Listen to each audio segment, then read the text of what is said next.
Access বেছি powerful হয় এই বিষয়ে জানো আহক আজি। হাই হেল্ল' এভৰিৱান, মই দীপিকা ডেকা, মোৰ চেনেললৈ আপোনালোকক স্বাগতম জনাইছো। বহুত ক্ষেত্ৰত দেখিছো বহুত প্ৰেক্টিশনাৰ বা বাৰ্চ ৰান কৰাৰ পিছত কিছুমান প্ৰব্লেমৰ সন্মুখীন হয়।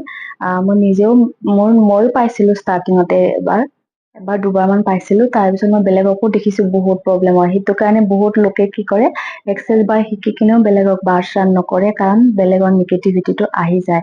কাৰোবাৰ গাত যদি ব্লেক মেজিক বা ব্লেক কিবা এনাৰ্জি আছে, ইভিল বা এনেকুৱা ধৰণৰ কিবা আছে, তাৰমানে বেয়া এনাৰ্জি, সেইটো বাৰ্চ ৰান কৰা মানুহজনৰ গালৈ আহি যায়। এইটো কাৰণে আহে যে আমি এনাৰ্জি কানেক্ট কৰি যিহেতু তেখেতক বাৰ্চ ৰান কৰো, সেইটো কাৰণে আহি যায়। কেতিয়াবা খন্তেকীয়া হয় আৰু কিছুমানৰ ক্ষেত্ৰত সেইটো অকমান 2-3 মাহ থাকি যায়, যদি মানুহজনৰ বাৰ্চ ৰান কৰা মানুহজনৰ যদি নিগেটিভিটি বেছি থাকে। এবাৰ মই ষ্টাৰ্টিঙতে এনেকুৱা পাইছিলো, বাৰ্চ ৰান কৰাৰ পিছত মই একদম চকু মেলিব নোৱাৰা হৈ গৈছিলো, লগতে মোৰ মূৰটো একদম হেভি হৈ গৈছে। তো মই খুব ভয় খাই গৈছো, মই কি কৰিলো এতিয়া, মই কেনেকে ঠিক হম। ইমান ধুনীয়া মানে মডেলিটি শিকিলো, মই নিজে ইমান বেছি মানে ফ্ৰী থাকিব পাৰিছো, তো এতিয়া মই বাৰ্চ ৰান কৰি মোৰ কি হব, একদম নতুনতে। তেতিয়া মই মোৰ বাজনীক সুধিলো, বাজনী কলে তুমি এবাৰ বাৰ্চ ৰান লৈ লোৱা, তেতিয়া ঠিক হৈ যাব। তাৰ পিছতে মই বাৰ্চ ৰান ললো, খুব ধুনীয়াকে ঠিক হৈ গল।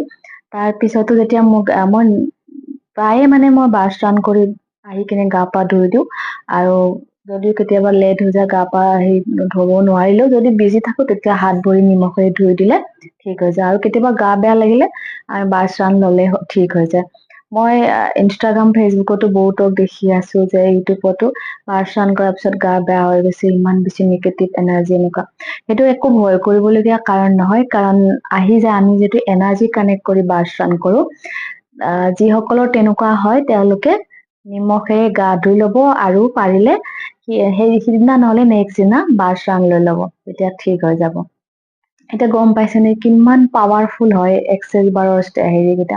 বেমাৰৰ লগত বেমাৰো আহি যায়, কিন্তু এইটো খন্তেকীয়া, ভয় কৰিবলগীয়া একো নাই। যেতিয়া আমি বাৰ্চ ৰান কৰো, আমি যিহেতু মানুহজনৰ লগত আমি এনাৰ্জি কানেক্ট কৰিলো, সেইটো কাৰণে আহি যায়। মই বহুত ক্ষেত্ৰত পাও যে মানুহজনৰ যদি লেফ্ট চাইডটো পেইন হৈ আছে, মোৰো লেফ্ট চাইড পেইন হবলৈ ধৰে, আৰু মানুহজনৰ যদি বেলেগ চাইডত ৰাইট চাইডে পেইন হৈছে, ৰাইট চাইডে পেইন হয়। এনেকুৱা বহুত কেইটা মই ক্লাইণ্ট পাইছো। এটাই খালি মই বহুত ডাঙৰকে মানে একদম মূৰ দাঙিব নোৱাৰাকে মানে মই পাইছিলো, সেইটো অলপ চিন্তিত মই হৈছিলো।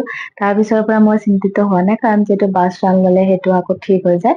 যিসকলে ইহঁতত ভয় খাই আছিলে, তেওঁলোকে আকৌ বাৰ্চ ৰান লব, একো চিন্তা কৰিবলগীয়া কাৰণ নাই।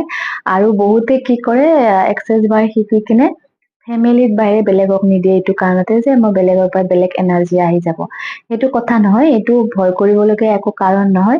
আমি সাৱধান হলে মানে এনাৰ্জিটো কানেক্ট কৰাৰ পিছত যিহেতু আহি যায়, নিগেটিভ থাকিলে কাৰোবাৰ, চবৰে নাথাকে, চবৰে পৰা নাহে। যাৰ ধৰক ইভিল আই আছে বডিত, বা ব্লেক মেজিক আছে, বা ওপৰৰ কিবা নজৰ আছে ওপৰীয়া, তেতিয়া আহি যায়। তেতিয়া আপোনালোকে চেচন দি কিনে বাৰ্চ ৰান কৰি কিনে আহি ভালকে গা ধুব, নিমখেৰে গা ধুব, তাৰ পিছত পাৰিলে চেচন লৈ লব, তেতিয়া ঠিক হৈ যাব। এইটো চিন্তা কৰিবলগীয়া একো বিষয় নহয়।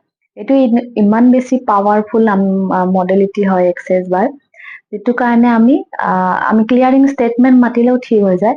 কিন্তু সোনকালে ৰিলিফ পাবৰ কাৰণে আমি বাৰ্চ ৰান লোৱাটো, যদি তেনেকুৱা প্ৰব্লেম হয় তেতিয়া, এনেও প্ৰব্লেম নহলেও আমি 15 দিন বা এমাহৰ মাজে মাজে আমিও বাৰ্চ লোৱাটো দৰকাৰ, কাৰণ আমাৰো এনাৰ্জিটো আৰু বেছি বুষ্ট হবৰ কাৰণে আমি বাৰ্চ লোৱাটো বহুত বেছি দৰকাৰ।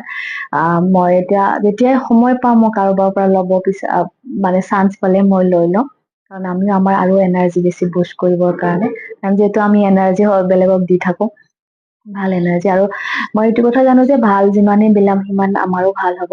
আৰু যিমানে পাৰো আমি সদায় ভাল বিলাক বিলাই যাব লাগে, আৰু বেয়া বিলাক খতম কৰি যাব লাগে, যিবিলাক আমাৰ কাৰণে বেয়া হাৰ্মফুল হয়, নিগেটিভ এনাৰ্জি হয়, বা বেমাৰে হয়, চব বিলাক আমি বাৰ্চৰ দ্বাৰা শেষ কৰিব পাৰো। যিহেতু সেইবিলাক শেষ কৰিব, যিসকলে শিকিছে, আপোনালোকে কেতিয়াও বহি নাথাকিব। বহুত মানুহে শিকি কিনে বহি আছে, কিছুমানে ক্লাইণ্ট নোপোৱাৰ কাৰণে বহি আছে, কিন্তু কিছুমানে ক্লাইণ্ট পায়ো নিদিয়ে, এইটো কাৰণে যে তেখেতৰ পৰা নিগেটিভ এনাৰ্জি আহি যাব। যিসকলে ভয় কৰি আছিলে, তেওঁলোকে এই ভিডিঅ'টো চাব, আৰু যিসকলে আপোনালোকে চাই আপোনালোকৰ ফেমিলি মেম্বাৰকো শ্বেয়াৰ কৰিব, যাতে ভয় কৰি থকা বিলাকৰ ভয়টো নাইকিয়া হৈ যায়। আৰু যিসকলে এক্সেছ বাৰৰ ক্লাছ বা সেশন ল'ম বুলি ভাবি আছিলে মোৰ তাত তেওঁলোকে মোক কন্টেক্ট কৰিব পাৰে এক্সেছ বাৰ এবাৰ শিকি চাওক এবাৰ লৈ চাওক ষ্টেটমেন্ট হয় যিটো এটা পাৱাৰ হয় এক্সেছ বাৰৰ সেইটো আপোনালোকে নিজৰ লাইফত এপ্লাই কৰি চাওক কিমান বেছি চেঞ্জ দেখিব লাইফত বহুত বেছি চেঞ্জিং দেখিব লাইফটো সুখ সমৃদ্ধিৰে ভৰি পৰিব চ' আপোনালোকে কন্টেক্ট কৰক ভাবক নিজে এবাৰ নিজৰ মাইণ্ডত শিকিলে কি হয় আপোনাৰ ছিক্স চেঞ্জে কি কয় সেইটো কৰিব বহুত ক্ষেত্ৰত কি হয় বহুতক দেখিছো নিজে শিকিব বিচাৰে কিন্তু কোনোবা এজনক কোৱা ললে নিশিকিবি বা বহুত কিবা এনেকুৱা ভয় লগাই দিয়ে বা মানে বাধা আহি যায় যেতিয়া এক্সেছ বাৰ শিকিবলৈ হলে আপোনাৰ এক্সেছে আপোনাক মাতিব লাগিব এক্সেছে যেতিয়া আপোনাক মাতিব তেতিয়া আপোনালোকে তেতিয়া বহুত মানুহে লুকাই চুকাই হলেও শিকে যেতিয়া এক্সেছে মাতিব আপোনালোকে তেতিয়া শিকিব পাৰে আৰু যেতিয়া কিছুমানক চব এলাও কৰাৰ পিছতো শিকিব নোৱাৰে কাৰণ তেওঁৰ এনাৰ্জি ব্লক থাকে যিবিলাকৰ এনাৰ্জি খোলা থাকে তেওঁ বিন্দাছ শিকিব পাৰে আপোনালোকে যিসকলৰ মন আছে তেওঁলোকে এক্সেছ বাৰৰ সেশন লৈ চাব পাৰে আৰু নহলে যিসকলৰ মন আছে টাইম আছে এক্সেছ শিকি কিনে আৰু বেলেগকো দিয়াৰ কাৰণে তেতিয়াহলে আপোনালোকে শিকি ল'ব পাৰে চ' মোৰ ভিডিঅ'টো যদি ভাল লাগিছে আপোনালোকে লাইক শ্বেয়াৰ কৰিব লগতে মোৰ যিসকলে এতিয়ালৈকে মোৰ চেনেলটো ছাবস্ক্ৰাইব কৰা নাই প্লিজ ছাবস্ক্ৰাইব কৰি ল'ব ধন্যবাদ